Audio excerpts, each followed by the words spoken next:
오늘 말씀의 제목을 이렇게 정해보았습니다. 복음에 미친 사람이라고 정해보았는데, 여러분, 복음에 미친 사람이 되시기를 간절히 소망합니다.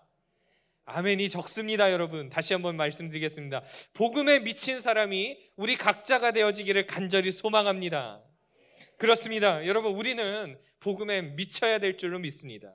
우리는 누구나 최고의 관심사들을 가지고 있습니다.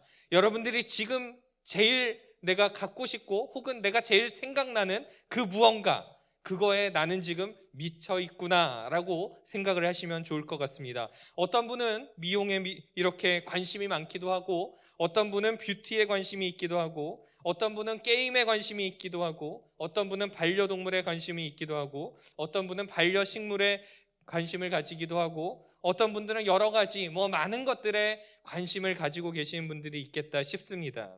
그런데 우리가 어느 한편에 미치면, 어느 관심사에 미치면 우리는 거기에 푹 빠져서 살아가게 되죠.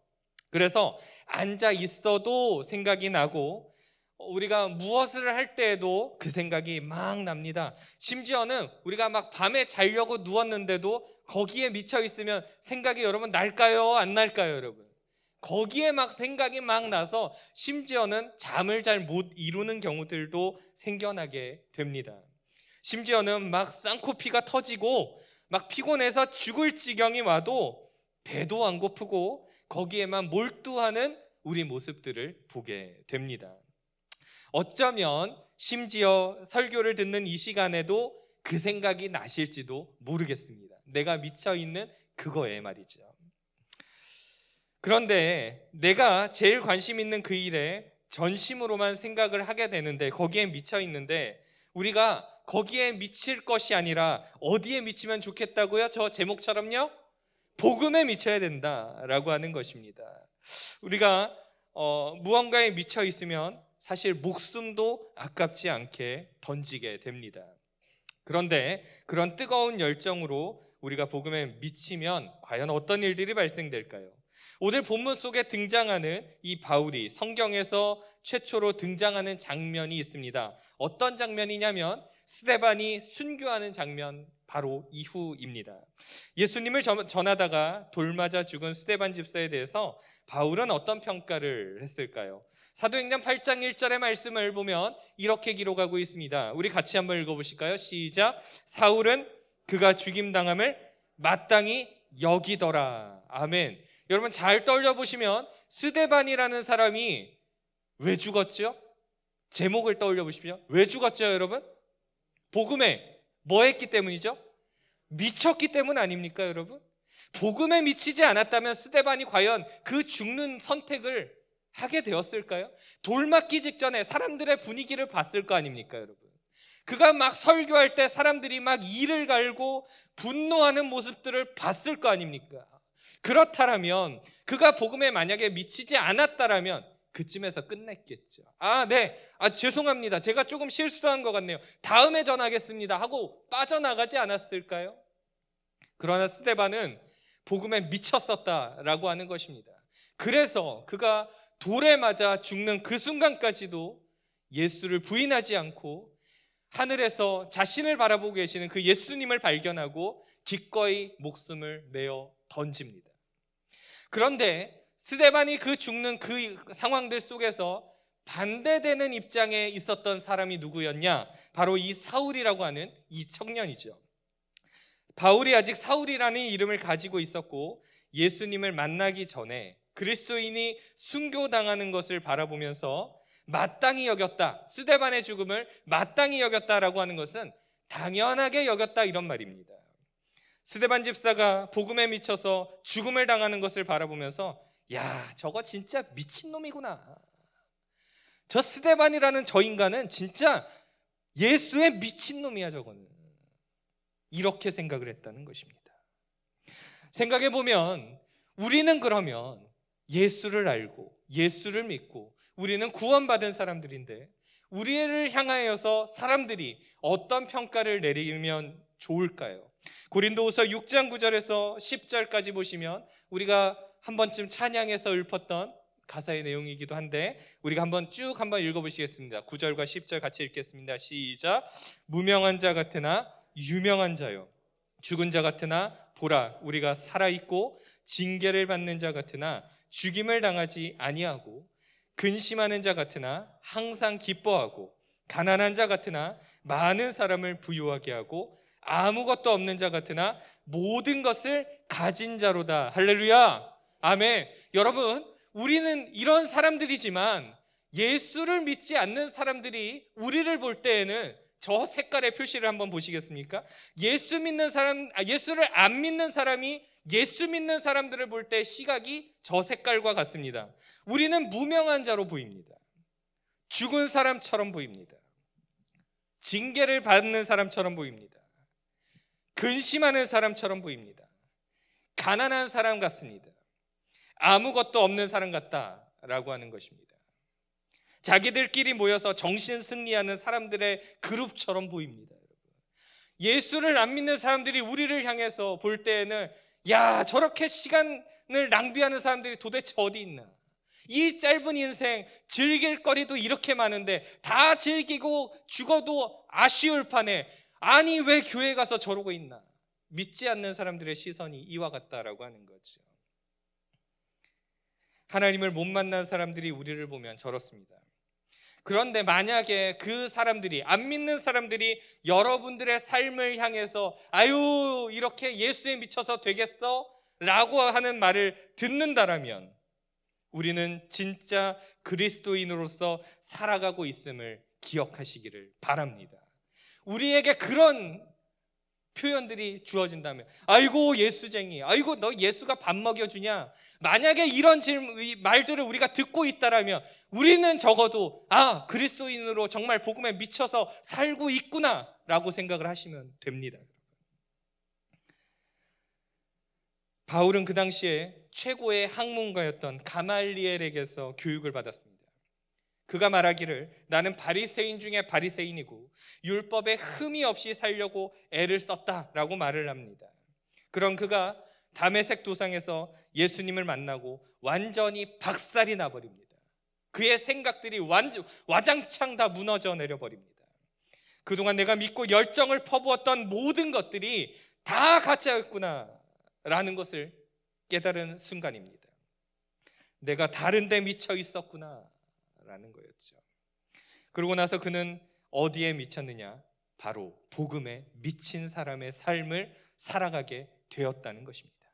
복음에 미치니까 어떤 일들이 발생되느냐? 고린도후서 11장 23절에서 28절까지의 말씀을 보면 이런 내용들이 등장하고 있습니다. 우리 같이 한번 읽어보실까요? 시작. 그들이 그리스도의 일꾼이냐? 정신없는 말을 하거니와 나는 더욱 그러하도다. 내가 수고를 넘치도록 하고 옥에 갇히기도 더 많이 하고 매도 수없이 맞고 여러 번 죽을 뻔하였으니 유대인들에게 40에 하나 감한매를 5번 맞았으며 3번 태장으로 맞고 1번 돌로 맞고 3번 파선하고 일주야를 깊은 바다에서 지냈으며 여러 번 여행하면서 강의 위협과 강도의 위협과 동족의 위험과 이방인의 위험과 시내의 위험과 광야의 위험과 바다의 위험과 거짓 형제 중의 위험을 당하고 또 수고하며 애쓰고 여러 번 자지 못하고 줄이며 목마르고 여러 번 굶고 춥고 헐벗었노라.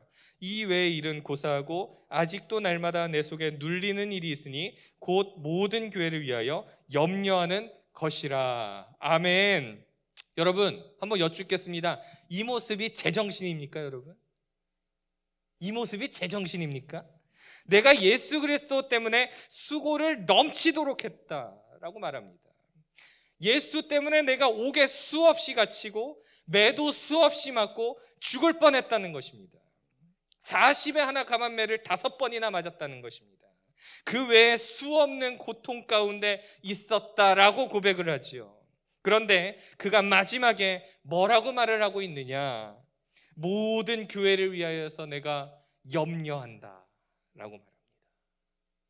모든 교회를 위하여서 내가 이런 고난을 당할지라도 이 고난이 나에게 중요한 게 아니다. 나는 지금 모든 교회들을 염려한다. 제정신입니까 여러분? 그렇게 교회를 염려하다가 결국에는 감옥에 갇히게 됩니다. 여러분, 이쯤 되면 좀 고분고분하게 그냥 예수 안 믿는 척하면서 좀 조용히 있어야 되지 않겠습니까, 여러분? 그래도 목숨이라도 좀 살려면, 그래도 목이라도 달아나지 않으려면, 그래요, 제가 좀 잘못 생각했네요, 네, 예수 안 믿는 걸로 좀 하죠, 뭐. 그래야 되지 않을까요? 그러나 그런 삶을 살지 않았다는 것입니다. 오늘 본문 앞을 보면 바울은 아그리빠 왕 앞에서 여전히 내가 만난 예수 그리스도를 증거하고 있는 것입니다. 그러니까 예수를 증거했더니 옆에 있던 베스도라는 사람이 이런 말을 합니다. 24절을 보여주시면, 자, 다시 한번 같이 읽어보실까요? 24절 시작. 바울이 이같이 변명하매 베스도가 크게 소리내어 이르되, 바울아, 내가 미쳤도다. 내 많은 학문이 너를 미치게 한다니. 아주 고상해 보이죠, 표현이.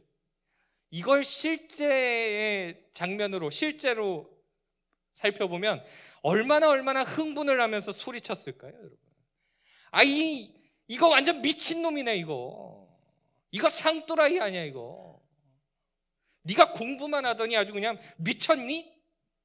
온갖 모욕적인 말을 바울은 지금 다 듣고 있는 것입니다. 지금 이 자리가 얼마나 어려운 자리입니까? 자칫하면 지금 목이 날아가는 위험이 있는 그런 자리입니다. 우리가 만약에 저런 말을 듣는다라면, 야, 너 미친놈 아니야? 너 예수의 미친놈 아니야? 이 말 들으면 우리가 굉장히 상처받지 않습니까? 솔직히 까놓고 얘기했어요. 복음 전하는데 소금 뿌리면 얼마나 마음에 상처가 됩니까, 사실. 그런데 바울은 이 상황들 속에서 위축되지 않았다는 것입니다. 복음에 미쳐 있으니까 위축되지 않았다는 것입니다. 그리고 담대하게 이렇게 말합니다. 25절의 말씀을 보면 바울이 이르되, 베스도 각하여 내가 미친 것이 아니요 참되고 온전한 말을 하나이다 라고 말합니다. 지금 누구라도 바울 옆에 있었다면 바울을 말리지 않았을까요? 야, 잠깐만, 너 지금 조용히 해. 너 지금 다 죽게 생겼어. 너 지금 조금만 조용히 해. 너 지금 여기서만 좀 위기를 피해 가자. 옆에 바울 옆에 누가 있었다면 이렇게 말하지 않았겠습니까? 그러나 바울은 조용히 있지 않았습니다. 오히려 말합니다. 내가 미친 것이 아닙니다. 참되고 온전한 말을 지금 하고 있습니다. 올바른 말을 제대로 하고 있습니다. 이런 말입니다. 그가 이렇게 할 수 있었던 이유는 확신에 차 있었기 때문입니다. 내가 만난 예수를 전하지 않으면 견딜 수 없는 복음에 미쳐 있었기 때문입니다. 예수님이 나에게 어떤 분인지 분명히 알고 있었기 때문입니다. 이제 바울은 더 강력한 메시지를 선포하고 있습니다. 26절에서 27절을 보면 이런 메시지가 있습니다. 같이 한번 읽어보시겠습니다. 시작. 왕께서는 이 일을 아시기로 내가 왕께 담대히 말하노니 이 일에 하나라도 아시지 못함이 없는 줄 믿나이다. 이 일은 한쪽 구석에서 행한 것이 아니니이다. 아그리빠 왕이여, 선지자를 믿으시나이까? 믿으시는 줄 아나이다 라고 말합니다. 왕 앞에서 지금 담대하게 말합니다. 이 일들을 다 아시죠? 라고 말을 하고 있죠. 그 당시 아그리빠 왕은 어떤 권한들을 가지고 있었느냐? 대제사장을 임명하는 권한을 가졌습니다. 성전의 보호자로서의 권한이 있었습니다. 그런데 이 바울이 지금 카운터 펀치를 날립니다. 선지자를 믿으시죠? 믿으시는 줄로 압니다. 이 질문이 굉장한, 그리고 굉장히 중요한 핵심 질문입니다. 선지자를 지금 이 상황 속에서 아그리빠 왕이 믿는다라고 말을 하면 예수를 나의 구원자, 나의 메시아로 인정하는 상황이 돼버리고 맙니다. 그런데 만약에 선지자를 안 믿는다라고 하면 성전의 보호자였고 대제사장을 임명하는 권한을 가진 사람이 선지자를 안 믿는 아주 이상한 상황이 펼쳐지게 됩니다. 지금 이 질문을 하면서 바울이 아그리빠 왕에게 누구를 믿으라고 말하고 있습니까, 여러분? 예수 믿으라고 말하는 겁니다. 예수 믿으라고 말하는 겁니다. 이 상황에서요. 이거는 마치 판사 앞에 서 있는 사람이 지금 예수 믿으셔야 합니다 라고 말하는 것과 똑같습니다. 복음 때문에 지금 붙잡혀 와서 오히려 복음을 재판정 앞에서 전하고 있습니다. 재판관한테 예수 믿으셔야 됩니다. 지금 예수 믿으셔야 됩니다. 이 말을 하고 있습니다. 여러분이라면 이렇게 말할 수 있으시겠습니까? 지금 내 목숨을 쥐고 있는 사람 앞에서 복음 전할 수 있으시겠습니까? 지금 이 사람 말 한마디면 나 죽을 수 있는데 예수 믿으라고 말할 수 있겠습니까? 아그리빠 왕이 말합니다. 28절을 보면 아그리빠가 바울에게 이르되 내가 적은 말로 나를 권하여 그리스도인이 되게 하려 하는도다 라고 말합니다. 바울아 너가 지금 나 예수 믿으라고 하는 거니?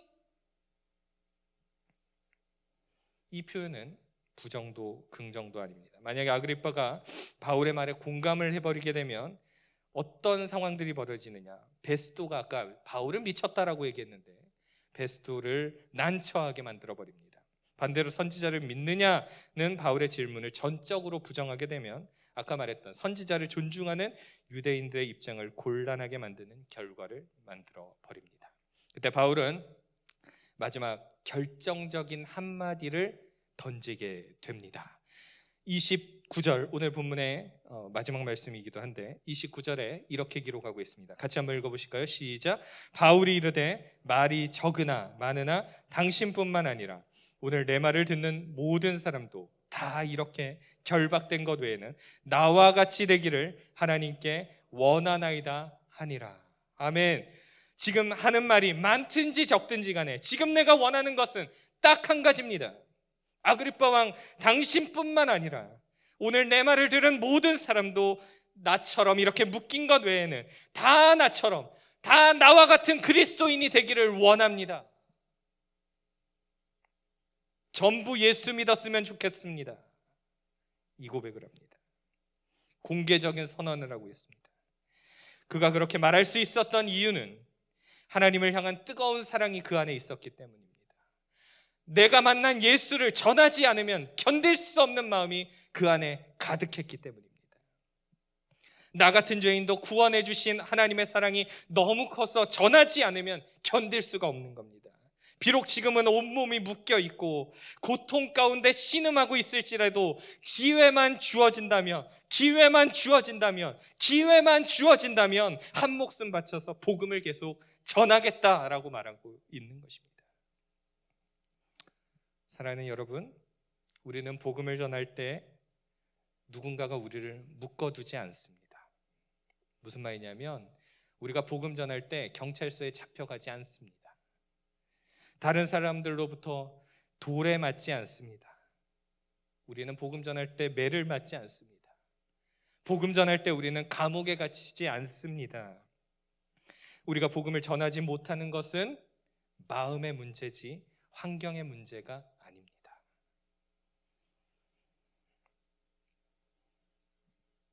말씀을 정리합니다. 바울은 복음을 전하기 힘든 상황에서도 담대하게 복음을 전했습니다. 생명의 위협이 있었고 죽을 것 같은 고통에서도 멈추지 않았습니다. 그렇게 그의 전도가 불씨가 되어 오늘날 우리에게까지 이르게 되었고 우리 각자가 예수를 믿을 수 있는 이유도 바울의 수고와 헌신과 많은 사람들의 눈물과 때로는 순교와 죽음이 있었기 때문입니다. 그래서 바울은 이렇게 말합니다. 로마서 1장 14절에서 15절은 이렇게 말하고 있습니다. 같이 한번 읽어보실까요? 시작. 헬라인이나 야만인이나 지혜 있는 자나 어리석은 자에게 다 내가 빚진 자라. 그러므로 나는 할 수 있는 대로 로마에 있는 너희에게도 복음 전하기를 원하노라.